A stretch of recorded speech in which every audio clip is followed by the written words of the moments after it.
Hello, hello. Good evening, everybody. I'm Brad Talinsky with BackStory Productions, and we're having an amazing evening of conversation and music tonight. This is being live streamed on GuitarWorld.com. You know, if any of you guys afterwards want to revisit or relive it, it'll be up there. You can go check it out. And so tonight we're going to be talking with the great Kev Mo and Taj Mahal, celebrating their new release, Taj Mo. And we have here also one of my favorite journalists, Alan Paul, is going to be talking to them and asking them questions. So guys, come on up.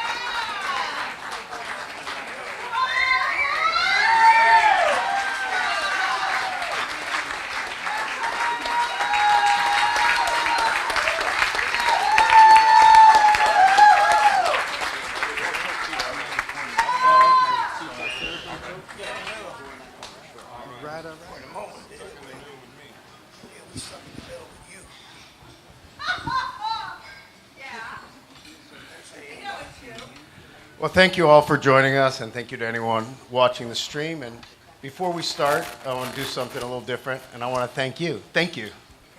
Thank you for so much music. I mean, you've done so much to propagate and keep alive and make popular and push out music that I love. You've been doing it for a long time, and you've been doing it for a long time. It doesn't seem quite as long. But, not quite. Yeah, but thank you both, really. Thank you. So I know you guys have known each other for a long time. What went from friendship to collaboration? How did that happen? You got it. You got it, Junior. Well, it's kind of a ramp up. Started in 1969 when I first heard Taj perform at my high school in Compton, California. And then from there it ramped up to there. And then back in 1993 I actually met him. You know, and when I met him, I went to a session and he was making a record, and I got to hang out there, and I just sat down. I was real quiet, didn't say nothing. And then I gave him a cassette tape. And I gave the producer a cassette tape, and I left and just went out there, and I was done after that. I was like, I met Taj Mahal. I gave him my tape. I'm going to go back to my gig over down on the club. And what happened? Did you listen to the cassette tape? Oh, yeah, we did. We listened to it. Actually, what happened was that we were taking a break with the musicians, and John Porter was the producer on that gig. And I just said, John, do you have a cassette tape machine? He said, sure. So they put the tape in. And as soon as the music started, all the musicians started like looking around one another saying, oh, we got a live one. And, I mean, the rest is history. Then John, I believe, got involved with Kevin and produced that particular first album.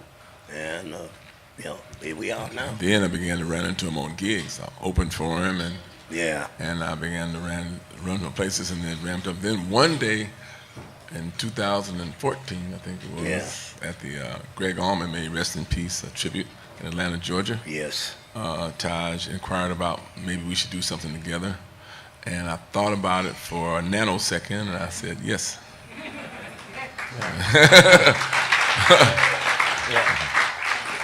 Yeah. So Taj not only inspired you to play, but he really directly helped your career. It sounds like he really helped you get. Yes. Yeah. Put in a good word and just gave me a check mark. He checked the box, you know. Yeah. So, That's right.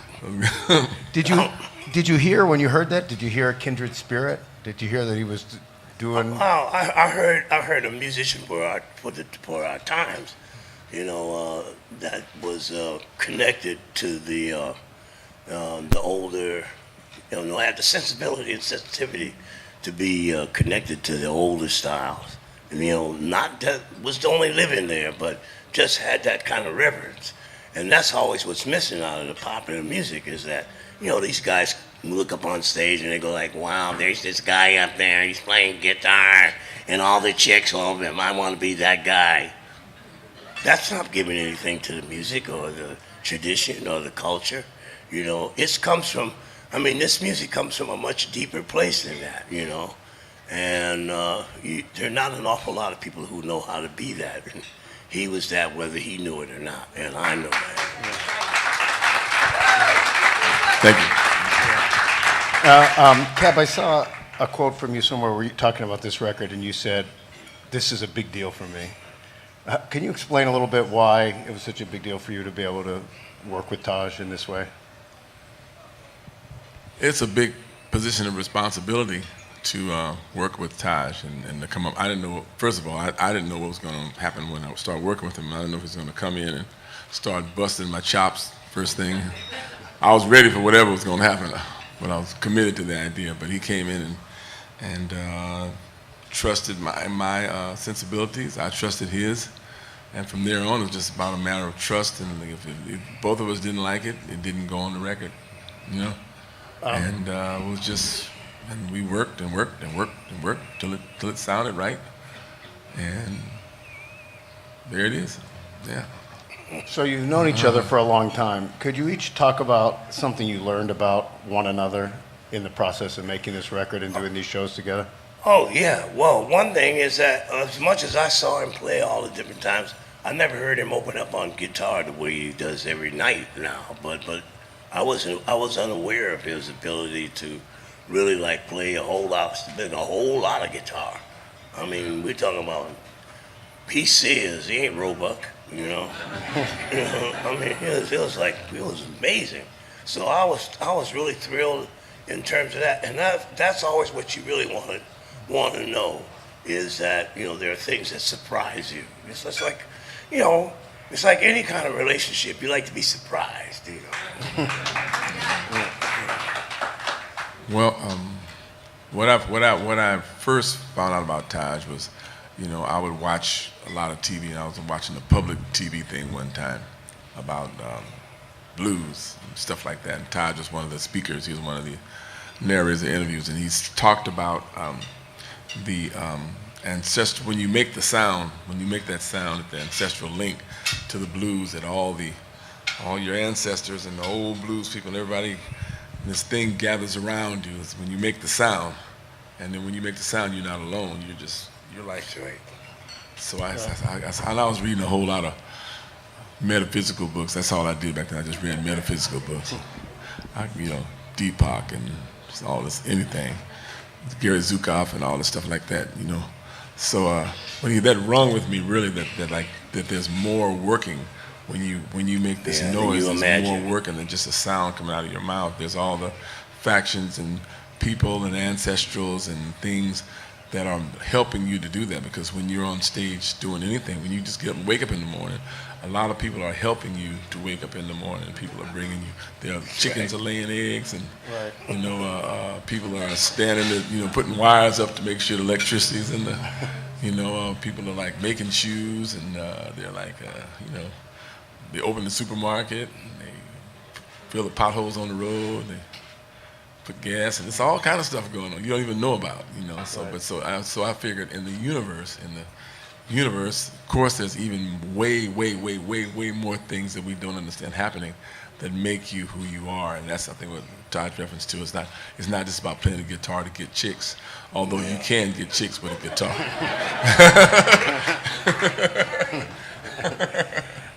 You referenced something about being part of the tradition and connecting to the past. And both of you guys, early in your careers as musicians, had some real deep relationships with some older generation musicians.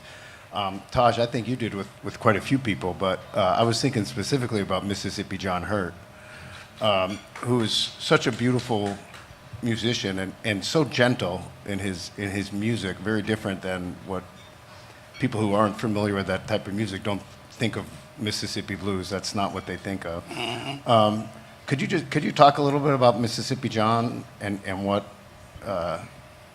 what your relationship with him was like and what attracted you to his music?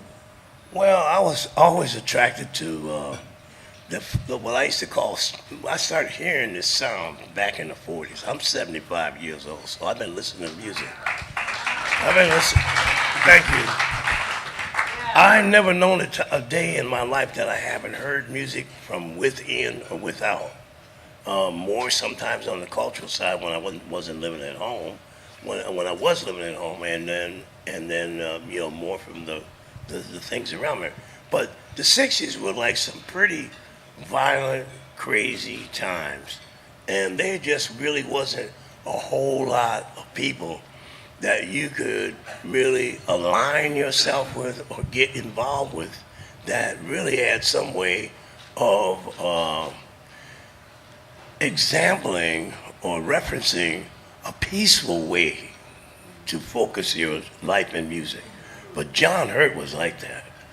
John Hurt was like, you know, Buddha or Yoda, or, you know, it was like, you know, I'm serious. He was just like right in the center, in the middle of the storm that was going on, you know, with contemporary times and you know, I mean, the country, people don't think, if you didn't live through it, it looks like, you know, you wait for, I don't know, one of these, you know, shows to, you know, say, well, now we're focusing on the 60s, and here they are, some hippies. You know, well, gee whiz, say hippie, you know, and they missed the point. There was more going on than that. There was so much information, you know, out there. And just like Kimo was saying about metaphysical, I was like, there was this place in Los Angeles called the Bodhi Tree. And I used to go there all the time. They had books from everywhere and about everything. And I would get lost in this place with some of this stuff. But John represented that kind of thing, connection to the universe beyond what the music was. And that was something to aspire toward. The way he played, the way his relaxed self inside of the music. You know, he's so relaxed inside the music. And that was something that I really wanted to exemplify. And I stayed focused on it until, you know, for me, that's what I got. But John is wonderful. I mean, there's a lot of little funny, there's a million funny stories about this guy, you know. And he was just a really very nice man. And I was so lucky. I mean, there was a Dave Garr picture that shows up on Recycle the Blues and other related stuff. I think I'm like 19, and there I am standing next to my mentor, you know, and I'm just all embarrassed, you know, I don't know what to do. You know, I just can't believe it, you know. So now I'm like 1 year shy of how old he was in that picture, you know. So it's all, you know, it's all good, and then I'm getting to hear from people that they're really enjoying it, and they have been enjoying it for a long time. And that was a pivotal place for me, and I got a chance to meet a lot of other musicians who left indelible marks on my soul and my musical self. But John was he was a very, very, very important person.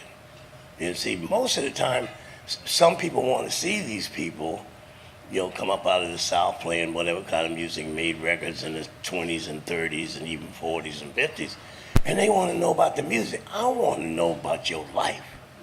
What was going on? How did you make it through all of that kind of crazy time when times were really hard? You had no place to stay, and you know, we could go on with you know, just a truckload of craziness. But then, in the midst of that, they still made the music, and they still made the laughter. You know, so that's what concerned me. You know, because times are, you know, you never know what they're going to be. Hello, you know. It's just like Hopkins used to say, well, y'all don't know about the blues, but you sure gonna know about them one of these days. Everybody got the blues. You know, those guys were there, and that's what it is. You know, I mean, when it's like defining the blues, it's a situation that was where people learned how to rise above their situation, lift that thing off of everybody, lift it off yourself, you know, no matter what it is, no matter how bad it is. And that's connected to the, you know, the human condition in the universe. And so when it's like Are we worried about the money? You know, it's like here's the commentary. Well, Taj, you answer. We're gonna be running out of the blues. No, blues ain't going nowhere. You you can't chew the flavor out of the blues. You know, it's not gonna happen. You know, because people are gonna act a certain way, react a certain way, do stupid stuff. You know, and then you got to figure out, okay, how do I rise above this? You know, and look myself in the mirror and think that it's all right. And that's what the blues helps you do. Thank you. Yeah. And you know, Kev, I don't think a lot of people know that you kind of got started. One of the ways you really got started was working with Papa John Creech. So could you talk about him a little bit and how you ended up working with him? And also, is it true that the first song of yours that was recorded was with him and Jefferson Airplane? Is that? Yeah. I don't think people don't associate you with Jefferson Airplane. So you gotta talk a little bit about that. Well, in the 70s, I was working with Papa John Creech. It was my first professional gig out of LA Trade Tech, where I was attempting to be a architectural draftsman, which I was not going to really do because everybody kept calling me for gigs, so I kept going to the gigs and didn't go to school. So, so anyway, I worked with Papa John Creech for about 4 years, and during that time we wrote a song with him called Get Filler. It was an instrumental song. It's a little jam, and we went on the Red Octopus album of the Jefferson Starship, Jefferson Starship, and that was my first cover, and it was a pretty big thing. I have a little platinum record that's in my garage. It sits on right by my toolboxes and everything. Was Papa John Creech a seminal figure for you? Did he really help you develop? He opened the door. He showed us how to be on stage. He showed us how to play. He showed us, and with his action, he let us play whatever we kind of wanted to play. He would give us direction, but you know, he would just go out and he would start playing this fiddle, and when he started playing, you kind of knew what you had to do. And I saw him at a gig at the Jefferson Airplane at Hollywood Bowl, and go out with this fiddle and just tear the house down, playing do do do do do do do do do. And I was like, how do you do that? Yeah. How do you do that? What did he do? Right? What did he do? That reaction? So you get curious about how you get that. And the same thing with our friend Charles Dennis, who was B.B. King's guitar player for all the years till he died. And Charles Dennis was another one of my main mentors, and he could do that. We played in a club called Marla's Memory Lane, owned by the actress Marla Gibbs, and we was the Who Done It band. And Charlie Tuna was the lead guitar player, and I was the rhythm guitar player, which I love being rhythm guitar players. That's amazing. And he could hit one note, and all the women in the club would scream. Yeah. I still can't do it. Yeah. I mean, he could just, and I'm like, how do you do that? Yeah, really. Yeah.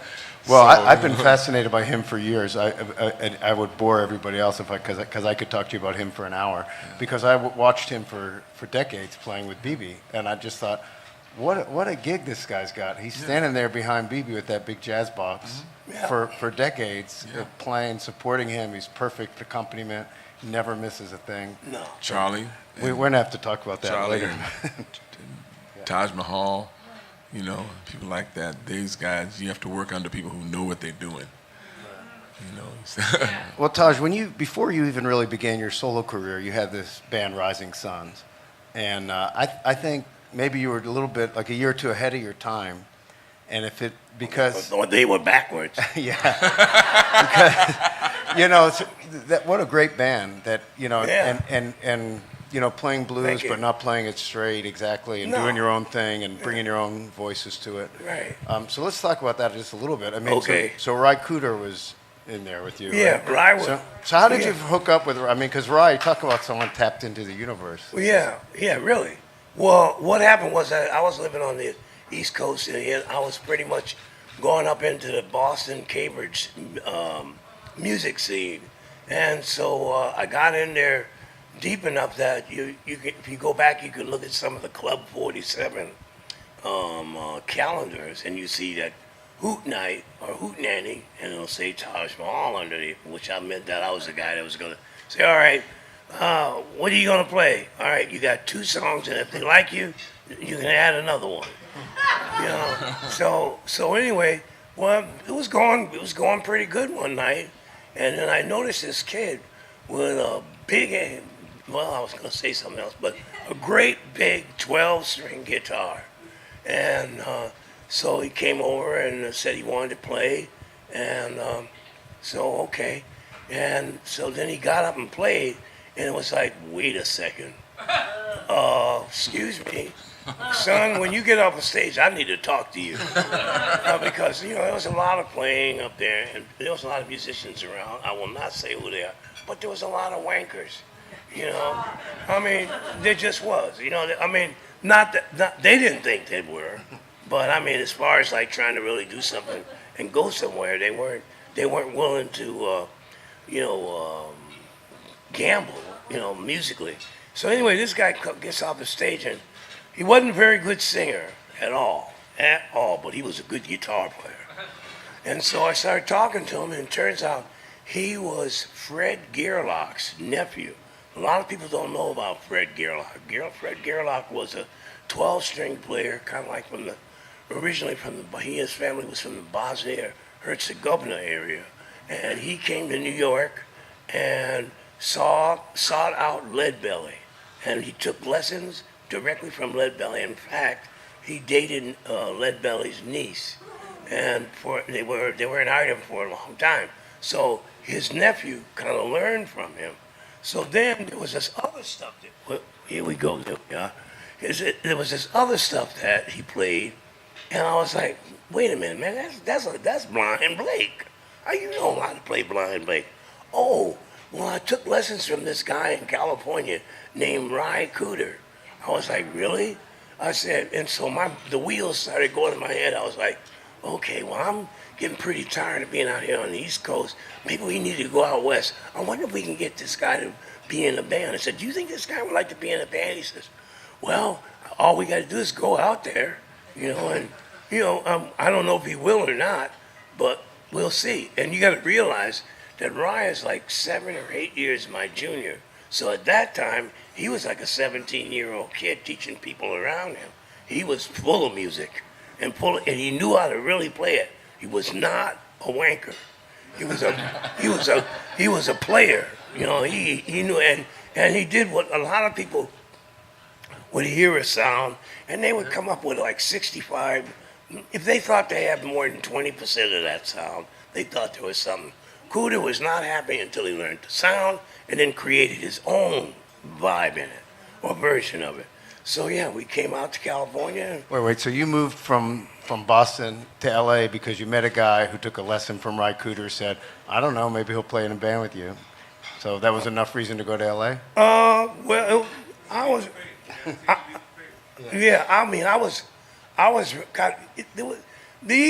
that time the East Coast and the music scene out here was kind of cliquey, and I just didn't really fit into it because my ideas were moving along. These guys they're going retro, if it wasn't finding, Blind Boy Pigshaw, down in the middle of Mississippi, they didn't think that anybody could create anything. And then most of all, they thought that, young musicians like myself had no connection to it. So I was like, I'm not waiting around, listen to this, tripe. I'm going to go somewhere where I think that maybe people want to hear some music. And it turned out it was a good move because there was a great club out there called the Ashgrove that did nothing but show great music, just the best of the best of the best of the acoustic players and singers. And we all hung around that. That was like kind of like our center. But yeah, we went out there and put that band together and scared them, especially the record executives. They didn't get it. And only 2 years, maybe a year and a half, 2 years later, everybody was doing pretty much what we were doing. Bringing that kind of thing. Right, and then when did Jesse Ed Davis come into the picture? Another great and underappreciated. Yeah, well, after we went through the cycle with the album with the Rising Suns and all the legalese and all the craziness that went down with it, you know, we all were signed individually to the record company, and there we were. We had a record that they didn't know what to do. They didn't know whether they should put it out. We didn't know whether they were shelving us because they had other artists. We couldn't figure it out. And rather than be aggravated with each other, you know, we just all kind of like split up at that point. So at some point, I'm like hanging out. I have no band. I'm like teaching guitar, you know, raising vegetables in the backyard, or, you know, trying to make ends meet on $20 a week. You know, I got a wife, a kid on the way. You know, I mean, it's like a lot of stuff going on, and I just said, you know what, this is not working. Let me pick up the telephone and call the president of the record company. And I called up Clive Davis and said, hi, I'm one of the artists on your label. I left a message actually with his secretary, and I would like to talk to Mr. Davis about, you know, working on creating something for myself. I had some ideas. So she said, well, I'll take a message and I'll give it to Mr. Davis. About 3 hours later, the phone rings and it's him. And so we're talking, so yeah, it's like, hey, you know, whatever it is, go to the top and talk to the top. Okay. So he says, you know, I said a few different things, and he basically said, hey, well, we'll send a producer out for you, and we'll send producers out to you, find somebody that you like. So finally sent a producer out. Finally, I got a date in 3 or 4 months that I was going to do my record, but I had no band. So I was like, okay. All right, you got what you need, but you got what you want, but you ain't got what you need. And so. But you had a gig. Yeah, I You know I got a had the gig, gig. you The got gig a was band. on lockdown. It was on lockdown. I knew when I had to be in there. So what happened was that there was a guy from Oklahoma who was playing in this other band, and he used to every now and then give me gigs to help guys make demos. And so I had gone in and made this demo and invited him back to the house. And, you know, my wife cooked a meal, and we hung out and played, played some music, played some records. So then he says, he was a stutterer. He said, well, what do you want to do? And I said, well, I want to play some music, and I got some ideas. He says, you know what? I think I know the guy that's for you. Nah, he's an Indian, and they're going to be playing up at the Topanga Canyon Corral. So if you want to go up and hear him play, he's going to be there. So I went up to the corral, and I heard 5 notes and went like, that's the guy. First of all, again, not a wanker, right? Definitely not a wanker. And he had his own sound on the blues, because everybody else was like regurgitating what was there. You know, this guy sound like BB, that guy sound like Albert, this one sound like Freddie, this one sound like somebody else. Well, you can make records like that, but what you want to do is you want to step into some new territory with the music. That's your job in your generation, is to bring it forward. Respect all what went down before you, but bring something new. And Davis was like all about bringing something new. Incredible, wonderful. This is the three incredible albums.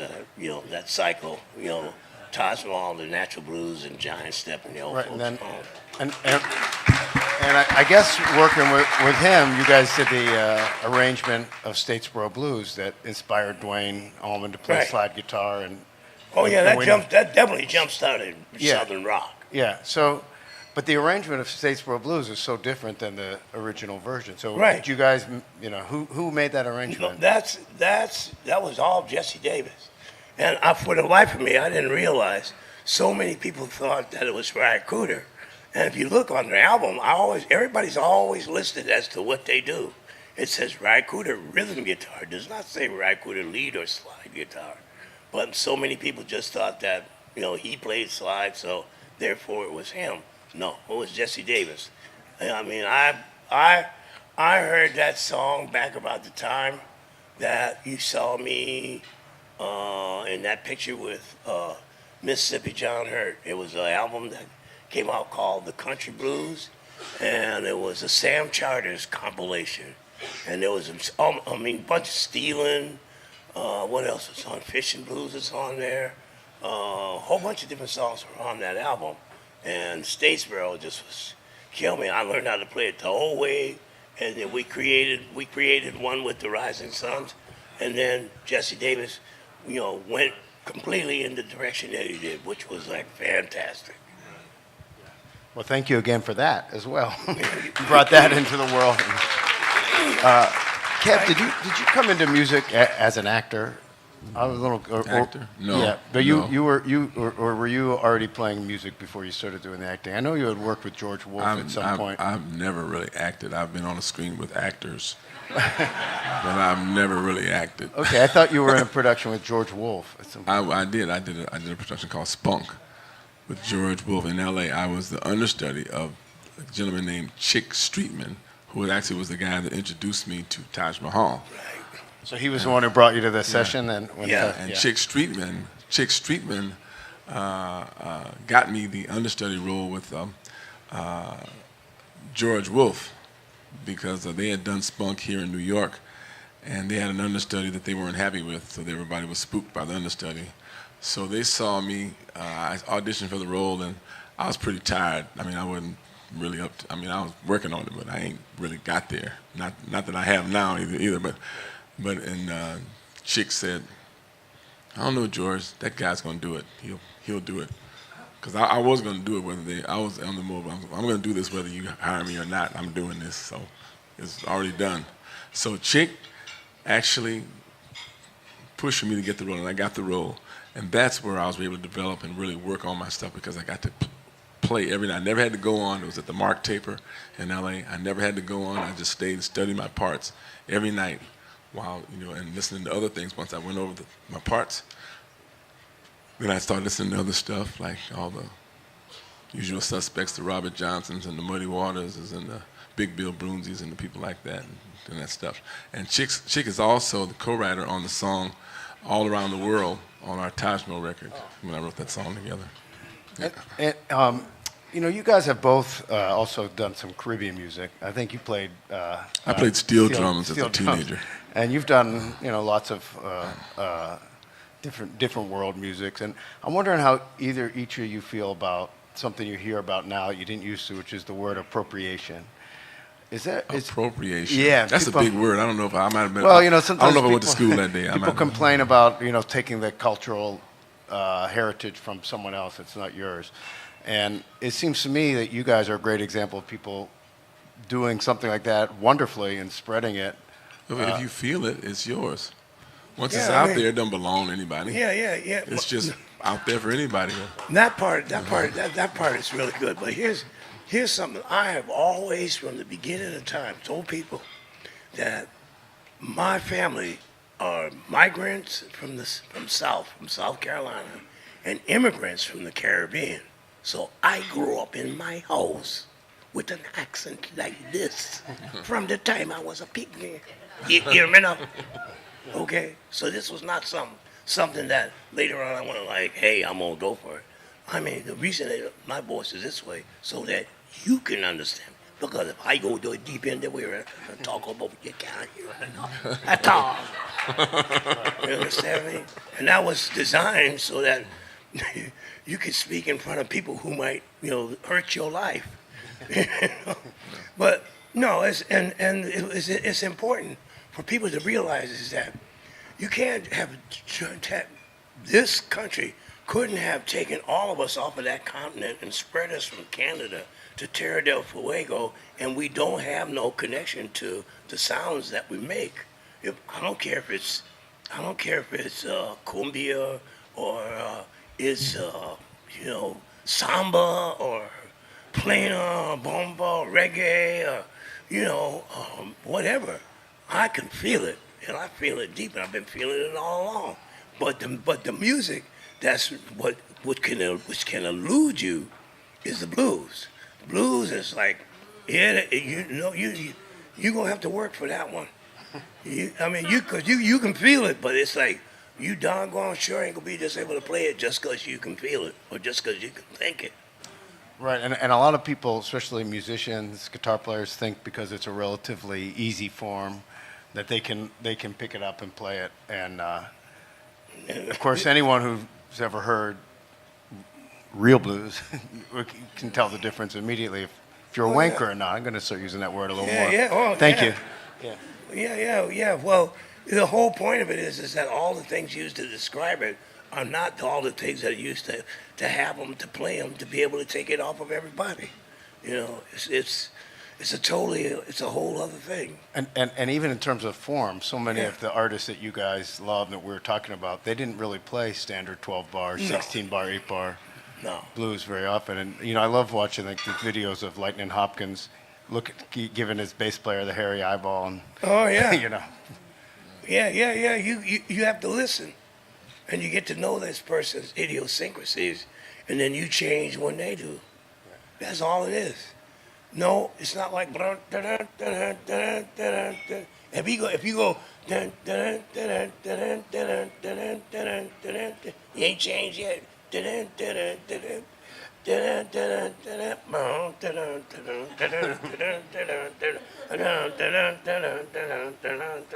Ain't changed yet. Stick with it. Keep your ears open. He's the one. That was it. Don't step on the money. That's it. They're the money. That's the guy that's hired you. Don't step on him. So we're going to open it up in a second to questions from the crowd. Sure. But I want to make sure I don't think I said this before, so that There's a whole bunch I'm of sure you people all on know this the album, side. the Tajmo, and it's tajmo.com. You can learn a lot more. And I just want to ask you guys one last question before we open it up. I know you have gigs scheduled together through October, I think. Correct. Do you anticipate playing together more after those? It's just, We see how we feel after October. Yeah. Yeah. You have to kind of, you get ahead of yourself, and we might be, let's do some more. We might be, I'll tell you what, we're having a ball right now, though. Right. We're really having a ball now. But come October, you have to see. Sometimes when I'm on tour, about 2 weeks before it's time to go home, I'm ready to go home then. Yeah. Yeah, right. And so, but you can't go home, so you have to kind of anticipate when it's time to go home. I gotta let the audience know I'm ready to go home, so I have to bring it. I gotta well, come on, sucker, let's get this thing going here. People paid the money, let's go. all right, Brad. So anyway, go ahead. I can't see because of the lights. We have questions out here somewhere.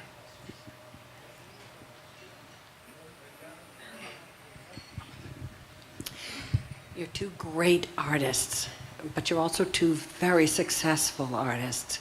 And so I ask you, how do you speak to the artists right now who don't know how to be successful yet, but want to know how to stay inspired through a business that could, bruise it, bang it? How do you say to an artist, what do you say? What have you said to yourselves? What do you say to the young kids here, one of whom I met, standing in line, that young redhead? What do you say to an artist who wants to stay true to their art? Well, first of all, I can say my experience. I can share them. I don't know what other people have to do because everyone's experience is completely different. And what they need will be revealed to them, just like what I needed was revealed to me. But then you have to define what is success. And for me, I define success as, first of all, waking up in the morning. Hello. Second of all, health. Next thing is I get to play. I get to play music, whether it's for 2 people or 2,000. It doesn't matter the number, how many I play for. Success is I get to do it, and I hand myself over to serve with my instrument, Right. with my voice, with my Right. body, and that's what I do. And whatever success is going to come to me will come to me.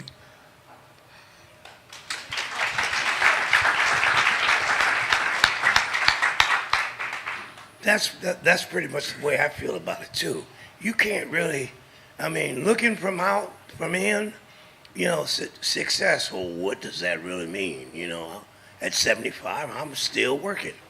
You know, maybe success for some people would have been a hit record 40 years ago. Um, you know, that could have helped, but that wasn't the reason I was in the game. You have to be there for the music, for the love of it, for the ancestors. This is what they put you here. So that's what it is. And people go like, well, there's this, there's that. No, no, no, no. Focus on the music. Maybe my question was misunderstood. No, it wasn't. How do you hang, like, maybe my question was misunderstood. You are great artists. You hang in there and you are about the work and you're about the music. And I've been inspired by all that music. Like, it's not about success. How do you say to people who don't understand that difference? We just did, and sometimes they're gonna get it, and and they're not gonna get it. And you got to It's keep very- saying that. It's very difficult. It's something that's very difficult to understand. You can say it, but understanding it, you can be taught, you can recite it back, but embodying it in your total being is difficult, and it takes practice. Yeah. It's like 'Cause practice, just like your instrument, practicing your attitude. Right. And you're not trained. Oh, this place doesn't train you for those things. It's like you're in a job more than two years, 2.5, 3 years. It's like people are like, wow, gee whiz, when are you gonna change jobs?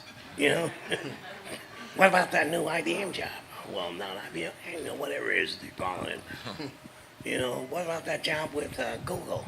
Yeah, Google. Oh yeah, somebody asked me one time, what would a bluesman be doing with a website? I was like, are you serious? Moving into modern times, son. Getting with the program, son. No, it really is dedication. I mean, I've seen lots of guys that were incredible musicians particularly when I came out to California. And they just got ruined by production deals and all that kind of stuff. Their music stopped. And after that, they never, ever accomplished anything musically, as far as I was concerned. They might have had hits. Well, they had lots of hits, but that spark of being that musician that they were in the beginning. And it's like, yeah, straight ahead. The musicians, when you get that baton passed to you, you are a musician till you can't be a musician anymore. And then they talk about you having been a musician. That's it. Hi, I'm so pleased to be here. This is wonderful. But I'm going to have the nerve to answer this young lady's question. I believe, and I'm curious if you believe the same, great artists really have no choice. I mean, essentially, if you're a true artist, that's what you do, and that's who you are. And I also think that there's a statement that Satchmo made about jazz. Somebody asked him, what's jazz? And he said, if you gotta ask, you'll never know. All right, that's the end of my little remark. Thank you again. I wanted you to acknowledge your greatness. You are brilliant. You are great. You are brilliant. You are transcend it all. So is everybody else in this room.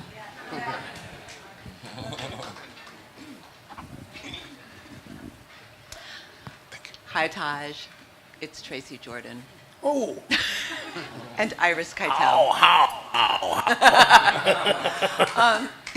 Aretha Franklin once said that you can't really sing the blues unless you've lived through them. And you worked with the Rolling Stones on the Rock and Roll Circus. What was that experience like for you? Ooh. Okay, here it is. We're in Los Angeles, and we're playing, and we're fighting to get the music that we love played, okay? And this is when Jesse Davis was in the band, and Gary Gilmore, and Chuck Blackwell. And we're playing at the Whiskey a Go-Go, and this is in the days that the Stones and the Beatles and the Animals and all these different people were coming in town, and there was a lot of stuff going on about So one of the things what happened is that when those guys came to town, they would hit up all the blues clubs, any clubs that the musicians were playing in. They went and saw them. So I'm playing harmonica one night, my eyes are closed, and I open my eyes and look down off the stage, and lo and behold, there's Mick Jagger dancing, there's Keith Richards dancing, there's Brian Jones dancing, there is what's his name, Eric Burden dancing, Hilton Valentine and Eric Burden's band, and Chaz Chandler, the one that eventually got Jimi Hendrix into the whole thing of recording Hey Joe. And they're all dancing on the floor, and I'm going like, now wait a second. We got a 2-drink minimum here. And we're making this kind of money. And these guys are coming here for us to entertain them. And by then, John Hammond, Al Wilson from Canned Heat, who else? Bry Cooter, and several other musicians were telling me about Mahal and Wolf even were telling me, man, you can't even believe how much they played our music on the radio, on television early in the morning, 7:30 in the morning. He said, you can hear Shake for Me by Howlin' and Wolf. It's like you couldn't hear Shake for Me if you dug inside the radio. I'm serious, in the United States. But here it was, they had this big scene going on. So I get off the stage at the end of this, the end of the set, and I bounce right over to those guys sitting down, bringing my bloody good on you. And they're just like all excited by the set and everything. And I said to Mick Jagger, I looked at him and said, now listen, we got a snowball's chance in hell doing what you guys are doing over here, over what you do over your place over there. If there's any reason at all we could be of service in any project that you have, just let us know. I mean, we'd be glad to help you out, be glad to be a part of it. Figure that, hey, nothing beats a failure but a try, And so I threw that out there, and lo and behold, about 4 months later, the office called me and said, hey, you won't believe this, but we got 8 first-class tickets on British Overseas Air Service, come to go and be part of something called the Rolling Stones Rock and Roll Circus. So we went there, and those guys were so good to us that, chewing gum, cigarettes, I paid for that. Postcards, gifts, I paid for that. But they took care of everything. We didn't even see it. And rode us around in all these incredible cars, and were just the nicest, most generous people there ever was. And we had lots of fun with them. Thank you. We could do this forever, but I know. I think we're supposed to stop so you can play some music now, which I'm sure everyone will. So thank you so much. It's really a pleasure and honor to speak to both of you. Thank you all for being a great audience. Thank you, everybody. Now we get to hear them play. Hey, man. We're going to take a second and reset up so these guys can play, and just hang tight. Thanks.